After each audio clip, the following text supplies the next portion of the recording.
Peut-être avez-vous déjà lu ou entendu les termes objectif et rapide juste à côté l'un de l'autre. Donc l'expression objectif rapide. Et vous ne comprenez pas très bien ce que ça signifie. Est-ce que c'est un objectif qui fait rapidement la mise au point? Est-ce que c'est un objectif qui est rapide à connecter à son boîtier? Ou encore est-ce que c'est un objectif qui court vite et qui est difficile à rattraper? Eh bien, on va voir un petit peu tout ça dans ce podcast. Allez en avant, Guingamp. Avant de commencer, je vous rappelle que sur mon site photomaniac.fr, vous avez accès à une formation vidéo gratuite sur les bases de la photographie. Et sur mon site, vous pouvez aussi accéder à l'article qui parle du même sujet qu'on va aborder dans ce podcast. Donc un article un peu plus long et plus détaillé sur le sujet. Donc en cliquant sur lire le blog et en tapant objectif rapide, vous devriez tomber dessus. Et si vous allez sur cet article, vous pouvez aussi télécharger un guide gratuit sur les bases de la photo. Donc si un de ces trucs vous intéresse, n'hésitez pas à vous rendre sur mon site. Alors déjà, c'est quoi un objectif rapide ?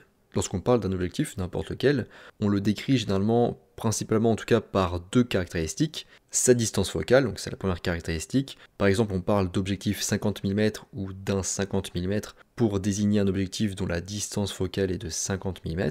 Et la deuxième caractéristique, c'est son ouverture maximale. Il s'agit généralement d'un nombre écrit donc sur l'objectif directement, et c'est un nombre qui est précédé d'un f avec une barre. Par exemple, un objectif f1.8 ou encore un objectif f4. Et plus ce chiffre il est petit, plus l'ouverture maximale elle est grande. Et donc la vitesse d'un objectif est directement liée à son ouverture maximale. En fait, plus l'ouverture maximale est grande, plus l'objectif est dit rapide. On peut aussi entendre le terme de lumineux, donc objectif lumineux.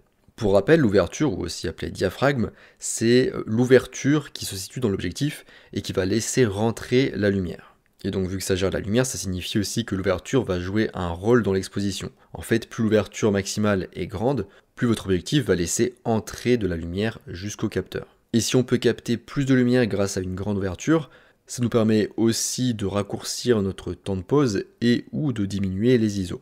Et donc la conclusion, c'est que ouvrir plus grand, ça permet d'avoir une vitesse d'obturation plus rapide, donc un temps de pause plus court. Et c'est pour cette raison que plus un objectif peut ouvrir grand, plus il est considéré comme rapide parce que grâce à ça, on va pouvoir raccourcir le temps de pause encore plus.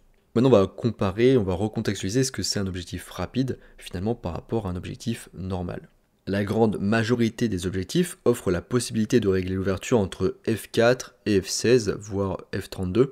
Et en général, un objectif est dit rapide quand il a une ouverture maximale qui est plus large que f4, comme f2.8, f1.8 ou encore f1.4. Et d'ailleurs, les objectifs dont l'ouverture maximale est plus large que f1.4 sont rares, et il en va de même pour les objectifs qui permettent de fermer à des ouvertures plus petites que f32. Et donc ça paraît rien comme ça, mais pouvoir ouvrir plus grand que f4, ça permet de capturer beaucoup plus de lumière. Par exemple, une ouverture de f2 permet de laisser passer 4 fois plus de lumière qu'avec un objectif ordinaire qui aurait une ouverture maximale de f4. Parce qu'en effet, on a 2 stops d'écart, et donc du coup on fait 2 x 2, donc ça fait x4, et ça fait 4 fois plus de lumière. Donc un objectif qui ouvre à f2, ça paraît être que 2 chiffres d'écart, mais pourtant c'est bien plus lumineux. Maintenant on va voir si vous avez vraiment besoin d'un objectif rapide. Donc dans cette partie on va voir ce que permet un objectif rapide, et donc en quoi il peut vous être utile. Déjà il permet d'isoler des sujets plus facilement. Comme on l'a vu, un objectif rapide permet d'ouvrir plus grand, et plus l'ouverture est grande, plus la profondeur de champ est faible. Et une faible profondeur de champ, ça fait que vous obtiendrez une faible netteté acceptable dans votre photo. Donc vous aurez plus facilement et plus de flou autour de votre sujet mis au point dans votre photo. Et au niveau de la lecture d'une image, ce qui est net attire plus le regard que ce qui est flou. Ce qui est net a plus de poids visuel. Donc en ouvrant plus, vous allez pouvoir facilement isoler un sujet de son fond, même si des éléments perturbateurs sont très proches de ce dernier. Cette technique est utile chaque fois qu'il y a des éléments qui font de la concurrence visuelle à votre sujet, donc dans le cadre, et que vous n'avez pas d'autre choix que de les mettre dans le flou pour attirer l'attention sur le sujet principal. Bon, bien sûr, il existe d'autres méthodes pour se concentrer sur son sujet, mais on va dire que c'est l'une des plus simples et l'une des plus rapides, surtout si on n'a pas trop le contrôle sur notre scène. Ensuite, un objectif rapide est généralement plus robuste et a une qualité d'image qui est supérieure. En effet, les objectifs rapides sont généralement d'une qualité supérieure à leurs cousins aux ouvertures maximales plus modestes. Alors la qualité c'est un terme un petit peu vague, mais généralement les objectifs rapides sont physiquement plus robustes, au niveau des matériaux de construction ils sont plus résistants, il y a moins de plastique, de choses fragiles.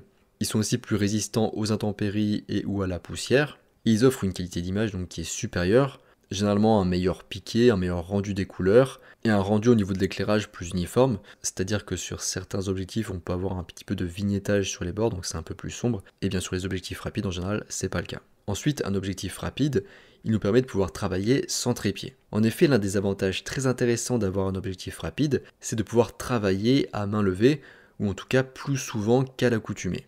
Comme déjà vu, on capte plus de lumière, donc on peut prendre des photos avec des temps de pause plus courts. Et en fait, un temps de pause plus court ne laisse pas le temps au capteur d'enregistrer du flou de bouger, donc dû au mouvement de l'appareil photo. Ce qui va aider à avoir des photos nettes plus facilement et plus souvent, sans avoir à sortir forcément son trépied. Et d'ailleurs, un temps de pause plus court, ça limite aussi le flou de mouvement. C'est un type de flou qui est dû à un déplacement trop rapide d'un élément dans le cadre. Et donc, avoir un objectif rapide, c'est pas mal pour les situations où vous n'avez pas le droit ou pas le temps de sortir un trépied, comme par exemple dans les lieux de culte, les musées ou encore les concerts. Un objectif rapide, ça permet aussi de capturer des sujets rapides eux aussi. En effet, un temps de pause plus court, ça limite pas uniquement l'enregistrement du flou de bouger, mais aussi celui du flou de mouvement. Un temps de pause plus court, logiquement, permet de figer des mouvements plus rapides de sujets. Et donc si vous faites notamment de la photo sportive ou animalière, avoir un objectif rapide peut être intéressant si vous savez que votre sujet fétiche, il est plutôt rapide. Un objectif rapide, ça permet aussi plus de flexibilité et d'adaptabilité. Ce type d'objectif sera aussi apprécié des photographes professionnels et plus particulièrement de mariage, car il va permettre d'avoir des photos nettes plus facilement, d'avoir moins de déchets dans ces photos, et ça même en conditions difficiles de faible luminosité. Les photographes de rue et les photojournalistes préfèrent également les objectifs rapides, étant donné les conditions de faible luminosité dans lesquelles ils peuvent se retrouver. En fait, de manière générale, les objectifs rapides sont appréciés par tous les photographes qui travaillent hors studio, où la lumière peut parfois venir à manquer et n'est pas contrôlable. Parce que du coup, ça permet vraiment de parer et de s'adapter à tout type d'éclairage. Donc là, on vient de voir qu'il y avait plein d'avantages à avoir un objectif rapide, mais tous ces avantages, ils se paient. En effet, un objectif rapide est généralement plus onéreux que ses collègues plus lents. Et le second inconvénient, c'est qu'ils sont aussi généralement plus lourds et plus encombrants à des distances focales comparables. Maintenant, on va voir si un objectif rapide est plutôt un objectif à lentille fixe ou un zoom. Alors en fait, un objectif rapide est bien souvent un objectif à lentille fixe, c'est-à-dire que vous ne pouvez pas changer sa distance focale. Par exemple, un objectif 50 mm, c'est un objectif à lentille fixe. Ça veut dire que vous ne pourrez pas passer à 49 ou à 51 mm. Ça restera toujours à 50 mm. Et même si certains zooms sont rapides, par exemple un zoom c'est un 70-200 mm, donc c'est un objectif dont on peut changer la distance focale, et bien souvent ils ne seront pas aussi rapides qu'un objectif à lentille fixe. Ou alors ils seront beaucoup plus chers pour une même ouverture maximale. En plus de ça, sur un zoom, l'ouverture maximale change en fonction de la distance focale réglée. Plus la distance focale s'allonge, plus l'ouverture maximale est étroite. Sauf sur certains modèles objectifs qui corrigent ce problème, mais ils sont très chers. Et d'ailleurs, globalement, un objectif à lentille fixe, il délivre une meilleure qualité d'image qu'un objectif zoom. Et en ce qui concerne la rapidité, un objectif à lentille fixe sera plus rapide qu'un zoom pour un même budget. Le seul compromis à faire, c'est sur la focale fixe qu'on ne peut pas changer, ce qui peut être contraignant notamment si vous ne pouvez pas vous déplacer physiquement, mais comme on dit, de la contrainte naît la créativité. On arrive à la fin de ce podcast sur les objectifs rapides, j'espère que ça vous a plu. Je vous rappelle que sur mon site photomaniac.fr, vous avez accès à une formation vidéo gratuite sur les bases de la photo. Sur mon site, si vous cliquez sur lire le blog et que vous tapez objectif rapide dans la barre de recherche, vous avez aussi accès à un article beaucoup plus détaillé sur le même sujet, donc sur le sujet qu'on vient d'aborder dans ce podcast. Et sur cet article, vous pourrez aussi télécharger un guide gratuit sur les bases de la photo. N'hésitez pas à aller faire un tour sur mon site, à voir tout ça si quelque chose vous intéresse. Moi je vous laisse ici à vos objectifs rapides et je vous dis à bientôt sur les internets mondiaux.